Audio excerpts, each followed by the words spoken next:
ये इसमें बहुत सारी बातें कही हुई है। जी ये पर अगर हम वेदों में देखेंगे तो उसका तो शायद प्रमाण नहीं मिला है, पर इसलिए वेदों जो में हम किस प्रकार से प्रमाण ढूंढते हैं कि ये पंक्ति हमें इस तरीके से मिल जाए, ऐसा नहीं मिलेगा। जी सिद्धांत के रूप में हमें चीजें मिलेंगी। जैसे वेदों में जो कहा है वो करना चाहिए। मैं एक उदाहरण दे रहा हूँ। क्या वहाँ पर इडली खाने का लिखा है? क्या वहाँ पर रोटी खाने का लिखा है? या पर वहाँ पुलाव बना के पुलाव खाने का लिखा है, या वहाँ विशेष मिठाइयों का लिखा हुआ है? तो क्या हम मिठाई वगैरह और ये सब चीज़ खा रहे तो वेदों के विरुद्ध है? क्योंकि वेदों में तो कहा नहीं है। लेकिन कुछ शास्त्रों में गेहूं के दलिया, गेहूं का ये, गेहूं का आदि आदि इसी प्रकार चावल आदि के चीज़ें बनाने के लिए बोला है। फिर भी हम खा रहे हैं, तो क्या ये वेदों के विरुद्ध है? क्योंकि वेदों में तो इनका कथन नहीं है खाने का। ऐसे बहुत सारी सब्जी आदि का भी। तो इसको क्या हम मानेंगे, वेदों के विरुद्ध मानेंगे? नहीं उसके मान विरुद्ध तो नहीं मानेंगे। हाँ, विरुद्ध नहीं मानने के पीछे क्या कारण कहेंगे? तो हमें अन्न खाने के लिए कहा है। हमें अन्न खाने के साथ साथ हिंसा से बचने के लिए भी कहा हुआ है। अहिंसा के करने के लिए कहा हुआ है। अब ये कुछ चीज़ें हमारे सामने आ गई। अब इसके आधार पर सारे सिद्धांत कार्य कर रहे हैं। इसी प्रकार कर्म कुरु, कर्म आदि को करने के लिए बात आ गई। अविद्या आदि से बचने के लिए बात आ गई। कर्मों के फल मिलते हैं, इसके विषय में बात आ गई। तो अब इसकी संगति हम बुद्धि से किस प्रकार से अच्छा लगा सकते हैं, और उनका ज्ञान यदि ईश्वर के माध्यम से हो रहा है तो और कितनी उत्कृष्टता से हो सकता है, वो हमें ऋषियों के माध्यम से वो चीज़ें मिल जाती है। यदि हम साक्षात ये ढूंढने जाएं कि ये जो बातें लिखी है ये बातें वेद में कहाँ दिखेंगी, तो नहीं दिखेंगी। समाज को कैसे चलाना है, डायरेक्टली सारी व्यवस्थाएं वहाँ नहीं दिखेगी, लेकिन उसके कुछ अनुबंध सिद्धांत दिख जाएंगे। बस इसी प्रकार से वेद के द्वारा जो संकेत दिए गए उसको ऋषियों ने साक्षात आदि करके उस विद्या को विस्तार से जाना और विस्तार से हमारे को बताया। तो इस तरीके से इनका स्वरूप रहता है वेदों में। कई कई यानी कि बड़े कर्मों के यानी कि बड़े पापों से जो बड़ी पुण्यों से जुड़े हुआ छोटा छोटा पाप दब जाएंगे, यानी कि वो हाँ ये कहाँ तक हम विश्वास करेंगे, हाँ क्यों विश्वास करें? हाँ, इसको ऐसे विश्वास करेंगे कि हमने बहुत सारे ऋषियों के ऐसे प्रयोग हमने अपने ऊपर घटाए। क्योंकि अभी तो हम केवल शब्द पर चल रहे हैं, जब इन्हीं के वचनों पर चल के हमें कुछ साक्षात होंगी, कुछ चीज़ें प्रत्यक्ष होंगी। जैसे पुत्र को पिता कहता है कि ये करने पर ये होगा, ये करने पर ये होगा, लेकिन पिता के जो अनुभव होते हैं वो पुत्र कई बार समझ नहीं पाता है। ऐसे कैसे हो सकता है? ऐसा बहुत जीवन में होता है। ये चीज़ तो बिल्कुल मतलब वो कह रहे हो तो बिल्कुल सटीक है ही नहीं। मतलब ये तो पुराना आइडिया हो गया, आज के हिसाब से कोई नया आइडिया दीजिए ना। लेकिन पुत्र आगे बढ़ता है, कुछ ठोकर लगती, फिर उसी रास्ते से निकलने पर उसको वो चीज़ प्राप्त होती है। तो अब समझता है कि पिता जो कह रहे थे वो अनुभव पूर्वक कह रहे थे और वो ठीक था। उसको तब वो जाकर के बोध होता है। उसी प्रकार बहुत सारी चीज़ों में हमें इस मार्ग पर चलते हुए हमें वृत्तियों का निरोध हो रहा है, संस्कारों का बोध हो रहा है। ये सारी चीज़ों को हम क्रम से करते हुए जा रहे, तो जैसा उन्होंने बताया वैसा हो रहा है। लेकिन कुछ चीज़ें अभी हमारी सोच से परे थी या हमारे लिए बिल्कुल नई थी। तो ईश्वर के माध्यम से जो ऋषियों को मिला, उन्होंने वैसा वैसा हमारे सामने हमें दिया जो कि उनको प्राप्त हुआ। इसलिए क्योंकि वो परोपकार प्रिय है। तो इसलिए सबसे पहले मुख्य चीज जो रखी जाती है शास्त्रों को पढ़ने से पूर्व, वो ये रखी जाती है कि हम जिन ग्रंथों को पढ़ रहे हैं उन ग्रंथों को रचने वालों के प्रति हमारा विश्वास किस स्तर पर है, और हम विश्वास कर रहे हैं तो बुद्धिपूर्वक कर रहे हैं या बस ऐसे ही अंध परंपरा के अनुसार कर रहे हैं।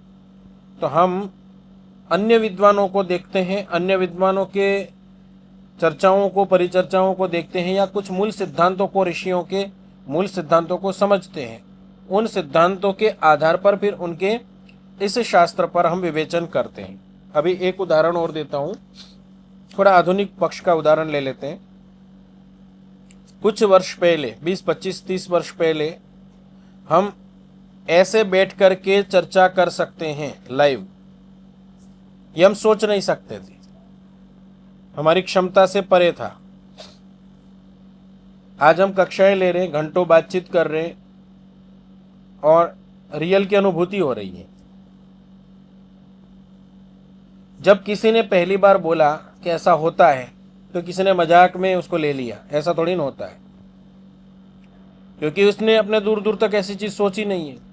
लेकिन जो प्रत्यक्ष कृत धर्मा है, जिसने ऐसा प्रत्यक्ष किया है, वो हमारे सामने बात रख रहा है, तो थोड़ी देर के लिए हमें अस्वीकार्य होती है, लेकिन जब उस और प्रयत्न होता है और हम भी उस चीज को प्राप्त कर लेते हैं तो हमें लगता है कि तो कुछ नहीं है।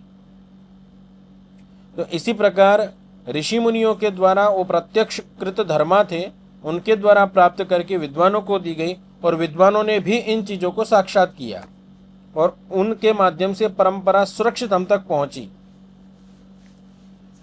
तो इस पर पूर्ण प्रमाण यदि हमें खुद ढूंढना है तो इस पर खुद एक बार प्रयास करके देखना पड़ेगा।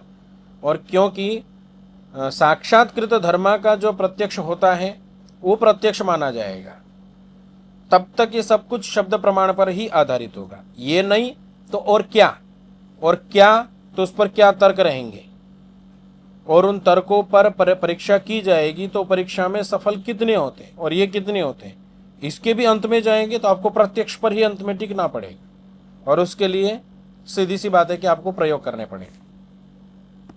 तो जितना ऋषियों के माध्यम से हमें सिद्धांत मिल रहे हो सब सटीक है।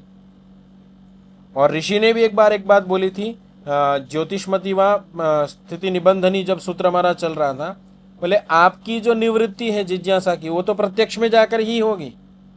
और उसके लिए उन्होंने एक उदाहरण दिया था कि बोले आप एक प्रयोग करके देखो, याद आ रहा हो आपको, सूत्र के भाष्य में ये बात बोली गई थी कि आप एक प्रयोग करके देखो, यदि आपको ऐसा अनुभूत हो रहा है तो समझ लीजिए कि ऐसा होता है। तो बहुत सारी चीजें हमें साक्षात ज्ञान होता है, कुछ ज्ञान तो शास्त्रों के माध्यम से, कुछ ज्ञान शास्त्रों के द्वारा दी गई बातों के विचारों के चिंतन के माध्यम से, और कुछ बातें परंपराओं के माध्यम से सीधा हमें मिलती है। पर फिर भी बहुत सारा भाग ऐसा छूट जाता है जिसे हमें प्रत्यक्ष करना होता है, या जिस पर हमें पूरी संतुष्टि नहीं होती है। और बार बार एक वाक्य आता था, अपन जब न्याय दर्शन पढ़ रहे थे तो वहाँ एक पंक्ति थोड़े थोड़े स्थान पर आती रहती थी, क्या? प्रत्यक्ष जिज्ञासा निवृत्ति ही। जिज्ञासा की निवृत्ति तो प्रत्यक्ष में ही जाके होगी, क्योंकि तब तक तो हमारा प्रत्यक्ष थोड़ी नहीं हो, तो दूसरों का प्रत्यक्ष है, उसको हम पढ़ रहे हैं, उसको जान रहे हैं, उसको समझ रहे हैं। तो वास्तविक स्थिति तो वही है।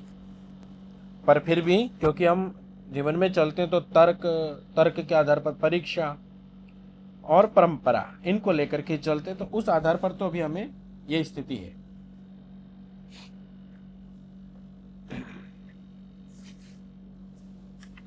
अब अगला सूत्र चलेगा 14वां सूत्र, बोलिएगा। ते ह्लाद परिताप फलाः पुण्य हेतुत्वात्। अभी जो आप प्रश्न कर रहे थे, अभी हम और कुछ सूत्र पढ़ेंगे तो इसके कुछ उत्तर और आएंगे अपने आप ही, क्योंकि अभी बहुत सारी चीजें अभी और बची हुई है। तो ते जाति आयुर्भोगाः, जाति, आयु और भोग, ये तो आपको समझ में आ रहा होगा कि हम जो भी चीज कर्मों का भोग कर रहे हैं वो इन तीन के माध्यम से ही कर रहे हैं। जाति, आयु और भोग। जाति मतलब कुछ भी हो सकता है, मनुष्य है, पशु में भी गाय, भैंस, घोड़ा, गधा आदि कुछ भी हो सकता है, वो जाति हो गई।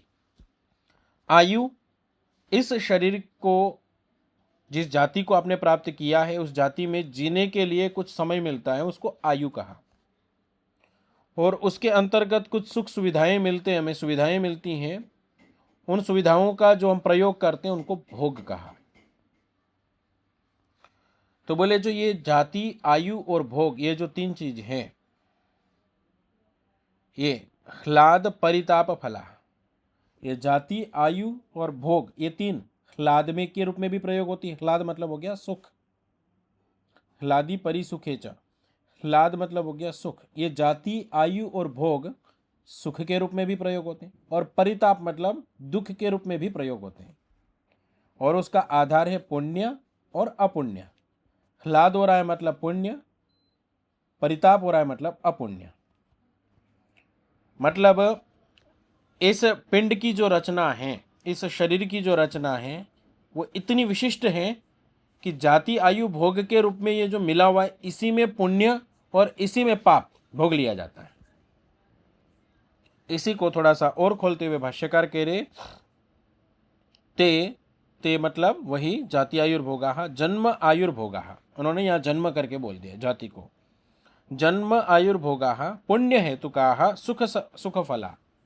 जब वो पुण्य वाले होंगे तो सुख देने वाले होंगे। वही जाति, वही आयु और वही भोग पुण्य कर्म वाले होंगे तो सुख देंगे। अपुण्य हेतुका दुख फला, और जब वो पुण्य वाले नहीं होंगे तो वो दुख के कारण बनेंगे। यथा च इदं दुःखं प्रतिकूलात्मकमेव विषय सुख कालेपि दुःखम अस्तित्येव प्रतिकूलात्मकम योगिनः। ये बहुत बड़ी बात कह रहे हैं। यथा च इदं दुःख प्रतिकूलात्मकमेव विषय सुख कालेपि दुःखमेव अस्ति। जब वह व्यक्ति किसी चीज को भोगता है तो प्रतिकूलात्मक जो होता है उसको दुख कहा जाता है, और आत्मकुल होता है उसको सुख कहते हैं। ठीक है, तो प्रतिकूलात्मक दुख है इसका तो पता है, लेकिन विषयों के सुख भोगने पर भी जिसको वहां पर दुख है इसका बोध होता है, उसी को योगी कहते हैं। विषय सुख को हम भोगते समय हमें सुख का बोध होता है, लेकिन योगी को वहां पर भी दुख का बोध होता है। दुखम अस्ति एव इति प्रतिकूलात्मकम, उसको वो प्रतिकूल दिखाई देने लगता है। ऐसे को योगी कहते हैं, या योगी को ऐसा दिखता है। इसको सरल रूप में आपको समझाते हैं। कोई पिता अपनी संतान को किसी गलत चीज से रोकता है, क्योंकि पिता को उस चीज में दुख दिखाई दे रहा है, लेकिन संतान अभी उस प्रकार की समझदार नहीं है, लेकिन उसको वहां सुख दिखाई दे रहा है। जब पिता रोकता है तो पुत्र या संतान रुकता नहीं है। वो संतान क्यों नहीं रुकती है? क्योंकि उसको वहां आत्मकुल व्यवहार हो रहा है, सुख दिखाई दे रहा है, ह्लाद दिखाई दे रहा है। उसकी स्थिति उतनी नहीं है कि वो दुख देख सके। पिता का ज्ञान का स्तर उतना है कि उसको वहां पर दुख दिखाई दे रहा है। ये अगले सूत्र की एक प्रकार से भूमिका है। और योगी जो होता है वो भी, उसका स्तर भी वैसा ही ऊंचा होता है कि वो सांसारिक विषयों के अंदर जो सुख है उसमें उसको दुख दिखाई देता है। अर्थात कुल मिलाकर के ये कहना चाह रहे कि कोई भी विषय सुख बिना दुख का नहीं है, ये उसको ज्ञान हो जाता है। और सामान्य व्यक्ति होता है उसको दुख नहीं दिखाई देता, उसको सुख ही दिखाई देता है। ये हम प्रैक्टिकल में भी बहुत सारे विषयों में जो ऊंचा नीचा व्यक्ति हैं, आप अपने छोटे बच्चों और अपने को लेकर के तुलना कर सकते हैं। पर जो ये दुख है, अब दुख दिखाई दे रहा है योगी को, तो ज्यादा दुखी कौन हुआ संसार में, योगी या भोगी? तो सीधी सी बात है, देखने में तो योगी ही सबसे अधिक दुखी दिखाई देगा, क्योंकि जितने भी सुख है उसमें उसको दुख दिखाई दे रहा है। तो हम निकले किस ओर थे? सुख पाने के लिए, योग करने के लिए निकले थे कि भाई योग करेंगे तो सुख होगा, लेकिन यहाँ तो उल्टा हो रहा है। जो योगी है उसको सब जगह ही दुख दिखाने लग गया। तो लक्ष्य की प्राप्ति हो रही है या लक्ष्य से विमुख हो रहे हैं हम? क्योंकि हमारी लक्ष्य की प्राप्ति थी कि हम सुख को प्राप्त करें, लेकिन यहाँ तो जो सुख था उसको भी दुख देखने लग गया। ये बिल्कुल, ये सिद्धांत आप वैसे ही घटाते चले जाइए कि जैसे जैसे आप बड़े होते हैं वैसे वैसे आप सावधान होते चले जाते हैं। अलग अलग चीजों में आपको जहां जहां सुख दिखाई दे रहा था वहां वहां अब आपको स्पष्ट पता चलने लगता है कि यहाँ दुख है। जैसे छोटा बच्चा होता है तो कोई चीज अपने लिए चाहता है तो बिना पूछे कुछ उठा रहा है, उठा करके उससे खेल कूद रहा है, उससे तोड़ फोड़ कर रहा है। वही 500 रुपए के जो नोट का एक कागज है उसको वो कागज मान करके फाड़ रहा है या उसके ऊपर पेन से लिख रहा है, उसमें उसको सुख हो रहा है, उसमें उसको सुख हो रहा है। अब आप बड़े होते हैं, उसमें अब लिखना आपको दुख दिखाई देने लग गया। तो आप सुखी हो रहे हैं या दुखी हो रहे हैं?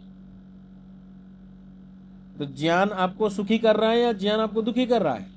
अब आपका ज्ञान का स्तर बढ़ा, अब उसके ऊपर आप पेन से लिखेंगे तो वो दुख का कारण बनेगा, वो आपको पता चल रहा है। नहीं, इसमें क्या है कि जैसे जैसे हमें पता चलता तो हमारी सावधानी बढ़ती चली जाती है जीवन के प्रति, जीवन का उद्देश्य। और हम इतना भी समझने लगते कि उस समय में बच्चा था, अज्ञानी था, ये हमारे अंदर बोध आने लग जाता है। उसी प्रकार जब योग विद्या में हम आगे बढ़ते हैं तो हमें पता चलने लगता है कि मैं अज्ञानी हूं।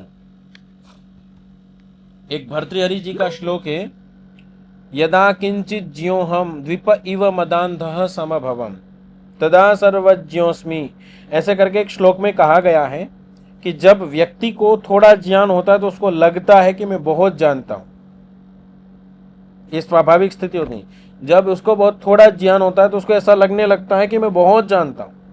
लेकिन वही व्यक्ति जब बहुत जान जाता है तो उसको लगता है अभी मैं कुछ नहीं जानता हूं। ये सत्य है, ये उपनिषद में भी आया है, भर्तृहरि जी ने अपने श्लोक में भी कहा है। और बोलते हैं उसको थोड़ा सा उदाहरण देते हुए, उपलक्षणा देते हुए वहां पर बोलते हैं कि जब उसको थोड़ा ज्ञान होता है तो बोले हाथी की तरफ पागल होकर घूमता है, मैं तो बहुत जानता हूं, मेरे पास तो बहुत शक्ति है। लेकिन जैसे ही वो जानने लगता है, वास्तव में जानने लगता है, तो बोलते हैं कि उसका बुखार वैसे ही उतर जाता है जैसे कि किसी व्यक्ति का एकदम शांत हो गया हो, कोई गर्मी तापमान पूरा एकदम शांत हो गया हो, उसी प्रकार उसका ज्वर उतर जाता है, उस घमंड का ज्वर उतर जाता है। तो ये हमारी स्थिति होती है। तो ये जो हमारे ज्ञान का स्तर था उस आधार पर हमें सुख दिखाई दे रहा है। लेकिन अभी आप अगले सूत्र को जब पढ़ेंगे जहां पर ये दुख की विवेचना करेंगे, तब आपको भी थोड़ा थोड़ा ऐसा लगने लगेगा कि हाँ वास्तव में संसार में दुख है, लेकिन छूटेगा नहीं, बोध हो जाएगा कि दुख है। छूटना इतना आसान नहीं होगा, क्योंकि ये तो इतना लंबा भोग होता हुआ आ रहा है, इतने संस्कार प्रबल है। तो उसको भी तुलनात्मक अध्ययन करके आगे बताएंगे। जी अरुण जी। ये जो प्रस्ताव वेदानुकूल है या नहीं, किस लिए पूछ रहा हूं कि अगर भोग में योगी को दुख दिखता है तो योग अवस्था वेदानुकूल है या नहीं? क्योंकि वेद में कहा है गोधूमाश्च में, मसूराश्च में, खलवाश्च में, प्रियंगवश्च में, नवश्च में, श्यामागाश्च में। गोधूम के लिए सब मांगता है, और भूरिदा भूरि देगी, अधिक दो, और इंद्रम, हे इंद्र श्रेष्ठ धन मुझे दो, इंद्र श्रेष्ठानि द्रविणानि देहि, द्रविण के बारे में कहा है। और अथर्ववेद में भी आया है आयु प्राणम प्रजाम पशुम कीर्तिम द्रविणम ब्रह्मवर्षम। अगर ये सब दुख ही स्मरणाएं देंगे तो वेद इसके लिए प्रार्थना क्यों करेंगे? आपका सीधा सीधा कहने का मतलब ये है कि वेदों के मंत्रों के अंदर ऐश्वर्य प्राप्ति की प्रार्थनाएं भरी हुई है, तो वो सभी प्रार्थनाएं क्या व्यर्थ हैं? यहां पर भोग का निषेध नहीं किया जा रहा है, अज्ञान पूर्वक जो भोग किया जा रहा है उसका निषेध किया जा रहा है। और अज्ञान पूर्वक जो भोग किया जाता है, अभी आगे आप चीजों को पढ़ेंगे, योगी को श्रेष्ठतम वस्तु मिलनी चाहिए, यह सिद्धांत है योग का। यहां पर मैंने आपको शायद पीछे बताई भी थी, वानप्रस्थ साधक आश्रम में जब स्वामी सत्यपति जी रहते थे, आचार्य ज्ञानेश्वर जी जब थे, तो यहाँ पर जो फ्रूट वगैरह आते थे, तो सुपरमार्केट से अच्छी क्वालिटी की जो चीज़ें आती थी, बहुत हम भी सोच में पड़ जाते थे कि इतनी अच्छी क्वालिटी की चीज़ें कैसे लाते। अभी भी हमारे जैसे बच्चों के लिए मॉल वगैरह से चीज़ें आती हैं, तो कई बार लोगों को लगता है कि ये तो तपस्वी लोग हैं, इनको इस चीज़ की क्या आवश्यकता है, मॉल में घूमते हैं, मॉल की चीज़ें लाते हैं। बल्कि सिद्धांत ये है कि अहम अददाम पृथ्वी इदम आर्याय, ये पृथ्वी श्रेष्ठों के लिए दी गई है, उड़दंग लोगों के लिए नहीं दी गई है, श्रेष्ठ लोगों के लिए पृथ्वी दी गई, तो उसका भोग भी श्रेष्ठ लोग ही करेंगे और श्रेष्ठ वस्तुओं से करेंगे। तो भोग का मना नहीं किया है, ये जन्म मिला है, ईश्वर स्वयं प्रार्थना भी दे रहा है कि आप यह सब प्राप्त करो। यहां पर केवल एक चीज हटाना चाह रहे कि अज्ञान पूर्वक ये भोग नहीं होना है। अज्ञानता से ये भोग करेंगे तो इसमें फंसे रहेंगे। आपको अपना जो मनुष्य जीवन का उद्देश्य है उसकी प्राप्ति पूर्वक इनका भोग करना है।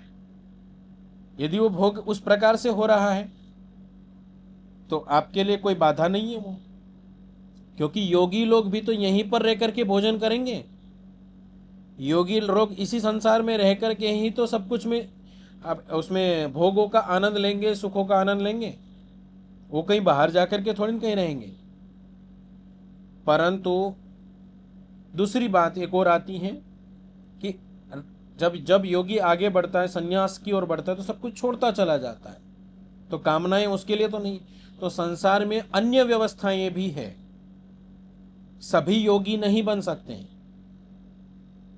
पर जो योगी नहीं बन सकते वो अपने जीवन का स्तर ऊंचा और श्रेष्ठ तो बना सकते हैं। जो निम्न स्तर के लोग होते हैं उनसे, तो उन लोगों के लिए क्या प्रार्थनाएं रहेंगी? उन लोगों का अपना जो कर्मों का भोग है वो भोगते हुए जो श्रेष्ठतम वस्तुएं रहेंगी उनको प्राप्त करना है या नहीं करना है? उनको प्राप्ति के लिए कामना करनी या नहीं करनी? उनके लिए वो कामना करनी है। किस लिए? क्योंकि वो सांसारिक व्यक्ति है, और सांसारिक व्यक्ति जो है वो जिस प्रकार का व्यक्ति है उस प्रकार के लिए उसकी प्रार्थनाएं हैं। उदाहरण के लिए ब्रह्मचर्य काल में गृहस्थ की कामना नहीं की जा सकती, गृहस्थ काल में ब्रह्मचर्य की कामना नहीं की जा सकती। ब्रह्मचर्य मतलब जो उत्तरदायित्व वगैरह है। क्षत्रिय है उस काल में उसको अन्य जो आवश्यक दायित्व है उसका निर्वहन करना होगा। ब्रह्मचर्य आश्रम, गृहस्थाश्रम, वानप्रस्थाश्रम और संन्यासाश्रम, इनकी अलग अलग स्तर बनाए गए और इनके लिए अलग अलग प्रार्थनाएं बनाएगी। एक व्यवस्था है, इस व्यवस्था पूर्वक चलेंगे तो हम क्रम से निकल सकते हैं, और बिना क्रम के जैसे आज चलता है उससे चलेंगे तो हम उसी में फंसे रहेंगे। जैसे एक उदाहरण के लिए वानप्रस्थ एक व्यवस्था बनाई गई है। वानप्रस्थ व्यवस्था बनाने का उद्देश्य क्या था? कि आप समय पर घर छोड़ सके, आपका समय अनुकूल आए, आपके उत्तरदायित्व निभ जाए, तो आप इस सांसारिक जीवन से निकल करके अपनी ओर देख सके। लेकिन वो व्यवस्था नहीं चली। क्यों नहीं चली? क्योंकि जो दायित्व वगैरह दे रखे हैं, सारी जो सिस्टम बना रखा है उस सिस्टम के अनुसार हम नहीं चल पाए। तो 80-90 वर्ष होने तक भी घर से ऐसा लगाव रहता है कि फिर मृत्यु के समय रोते रोते जाना पड़ता है, या फिर उस वृद्धावस्था में भी रोना पड़ता है। अब ईश्वर ने इतनी सुंदर व्यवस्था बनाई, या आप कहिए कि ऋषि परंपराओं से हमें वो इतनी सुंदर व्यवस्था मिली कि समय रहते घर छोड़ना चाहिए, उससे अपना कल्याण कर सकते हैं और दूसरों को अपना दायित्व निभाने के लिए स्वतंत्र छोड़ सकते हैं। लेकिन आज विपरीत होता है तो उसका परिणाम भी विपरीत होता है।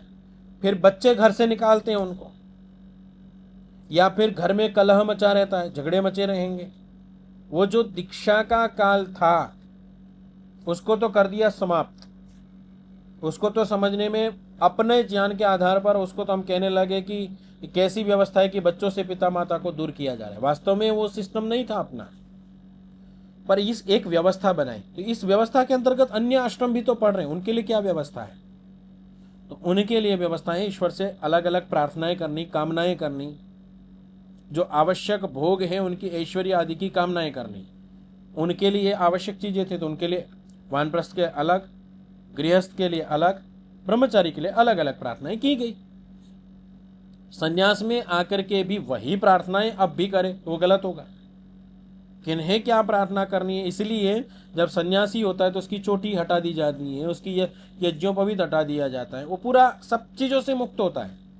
ये सारे के सारी चीजें बंधन में डालने वाली थी, सारे बंधनों से मुक्त होकर के, उच्छेद होकर के वो जाता है, तभी वो संन्यास्त कहलाता है। संन्यास तभी उसका कहलाता है, क्योंकि अब उसको इन चीजों से कोई लेना देना नहीं। घर परिवार तो बहुत दूर की बात होगी, अपने नाम को भी छोड़ना होता है उसको, नाम तक को भी छोड़ करके दूसरा नाम रखता है कि किसी चीज से वो बंधा हुआ ना रहे। ये बहुत ऊंचा जीवन होता है। लेकिन उससे पहले जो हमारे ब्राह्मण, क्षत्रिय, वैश्य आदि जो विभाग किए गए, उनकी भी तो एक व्यवस्था है। उन विभागों का जो संचालन होगा वो किस माध्यम से होगा, तो उनके लिए प्रार्थनाएं आदि है, वो अलग प्रार्थनाएं।